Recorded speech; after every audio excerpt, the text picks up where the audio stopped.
जय हिंद दोस्तों। एक बार फिर आपके अपने भरोसेमंद यूट्यूब चैनल सैनिक जागरण पर आपका स्वागत है।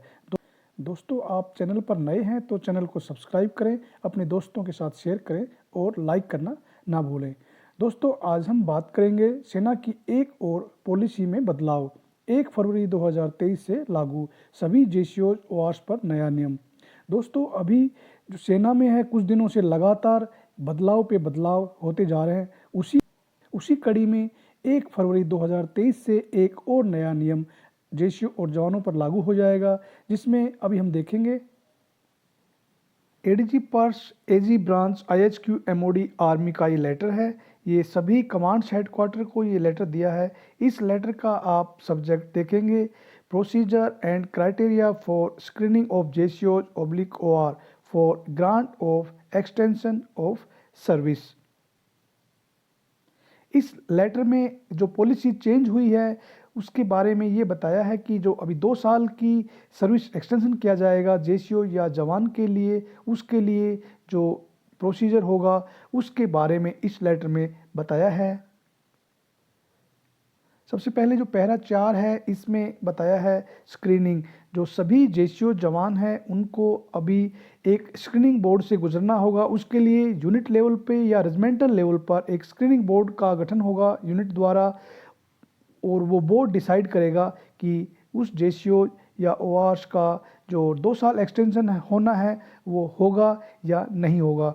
और ये एक्सटेंशन के लिए जो क्या क्या क्राइटेरिया होगा वो अपेंडिक्स ए में दिया है इस लेटर के साथ में। उस अपेंडिक्स ए के बारे में हम इसके आगे बात करेंगे। पैरा 5 में दिया है retention of JCO oblique OR during extended tenure. जो एक्सटेंडेड टेन्योर में है उनको रिटेन किया जाएगा कि नहीं किया जाएगा, ये इसके बारे में अपेंडिक्स बी में दिया है कि किस केस में उनकी जो एक्सटेंडेड टेन्योर के दौरान उनकी सर्विस को बीच में कम किया जा सकता है या उनको रिटायरमेंट भेजा जा सकता है। उसके बाद जो फॉर्मेट है स्क्रीनिंग बोर्ड का वो अपेंडिक्स सी में दिया है। अभी आप अपेंडिक्स ए में देखेंगे procedure and criteria for screening for JCO oblique OR in the army. जो क्राइटेरिया है वो पैरा 2 में दिया है। इसमें जो सबसे पहले है willingness oblique unwillingness for extension of service. जो भी जेसीओ या जवान अपना सर्विस एक्सटेंशन करना चाहते हैं उनको एक विलिंगनेस ऑब्लिक अनविलिंगनेस सर्टिफिकेट देनी पड़ेगी कि उनको अपना विलिंग करना है 2 साल के लिए या नहीं करना है। ये सब पैरा 2 में बताया है कि अगर कोई एक बार अपना सर्विस एक्सटेंशन के लिए विलिंगनेस कर लेता है या अनविलिंगनेस कर लेता है तो वो अपने ऑप्शन को दोबारा से चेंज कर सकता है। उसके लिए उसको अपनी जो नॉर्मल टेन्योर है उसके 4 महीने पहले ही दोबारा से रिकॉर्ड ऑफिस में एप्लीकेशन देना है, और उसका जो स्क्रीनिंग बोर्ड है वो दोबारा से स्क्रीनिंग बोर्ड होगा। फिर उसमें रिकमेंड होगा कि उसको अनविलिंगनेस से विलिंग किया जाए या विलिंग से अनविलिंग किया जाए या नहीं किया जाए।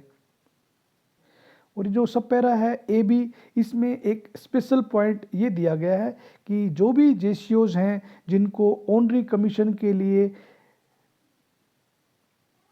2 चांस दिए जाते हैं तो उनको अगर अपनी सर्विस एक्सटेंशन करने से पहले अगर एक चांस या मिल गया है तो जो उनकी सर्विस एक्सटेंशन होने के बाद वो पहले जो मिला हुआ चांस है उसके टोटल चांस से माइनस हो जाएगा। अगर किसी को पहले एक चांस मिल चुका है और फिर बाद में वो अपनी सर्विस एक्सटेंशन कर लेते हैं तो बाद में उसको 2 नहीं, उसमें एक ही चांस मिलेगा। और इन केस कोई अगर डबल गैलेंट्री डेकोरेशन अवार्डेड है तो उनको 4 चांस मिलते हैं, और उनको अगर अपना ऑप्शन चेंज करने से पहले कोई चांस मिल गया है तो बाद में उनको टोटल 4 चांस नहीं मिलेंगे। 4 में से उनको जो पहले चांस मिल चुके हैं उनके माइनस हो जाएंगे और उतने ही बैलेंस चांस हैं वो उनको मिलेंगे।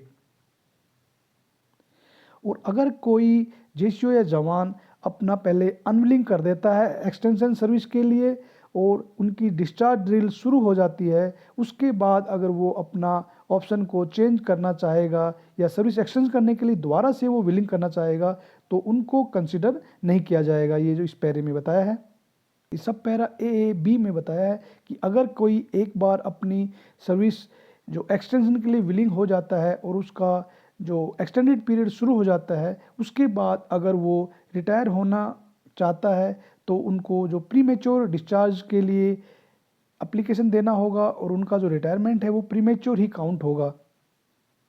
सब पैरा ए डी में ये बताया है कि अगर कोई जेसीओ या जवान अपने जो सर्विस एक्सटेंशन पीरियड में प्रमोशन के लिए क्यूआर को क्वालिफाई करता है तो उसको प्रमोशन मिलेगा, लेकिन उनके अगर कोर्समेट ने पहले सीनियोरिटी ले लिया है प्रमोशन में तो उनको अपने कोर्समेट के समान सीनियोरिटी नहीं मिलेगा। इसके लिए फिजिकल फिटनेस स्टैंडर्ड के बारे में बताया है इस पैरा में कि उनको जो भी फिजिकल टेस्ट लागू हैं उनके लिए जैसे बीपीटी पीपीटी तो वो उनको पास करना होगा। फायरिंग स्टैंडर्ड है जो मिनिमम पासिंग स्टैंडर्ड उनको अपना रखना पड़ेगा। नेक्स्ट है एसीआर। एसीआर में सिपाही के लिए कोई एसीआर नहीं है उनकी सर्विस एक्सटेंशन के लिए। नायक हवलदार नायब सूबेदार हैं उनके लिए जो लास्ट 5 एसीआर हैं वो काउंट किए जाएंगे और उसमें लास्ट एसीआर में उनका जो हाई एवरेज से कम नहीं होना चाहिए। सूबेदार मेजर के लिए भी लास्ट 5 एसीआर काउंट होंगे, लेकिन उसमें से 2 एसीआर कम से कम उनका अबव एवरेज होने चाहिए और जो बैलेंस 3 एसीआर हैं वो हाई एवरेज से नीचे नहीं होना चाहिए।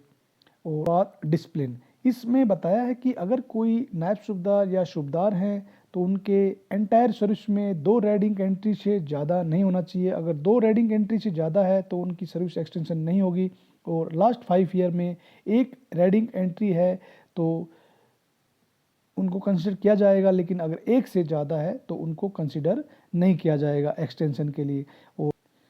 और अगर कोई सूबेदार मेजर है तो उनका जो जेसीओ रैंक में उनकी कोई भी रेड इंक एंट्री नहीं होनी चाहिए।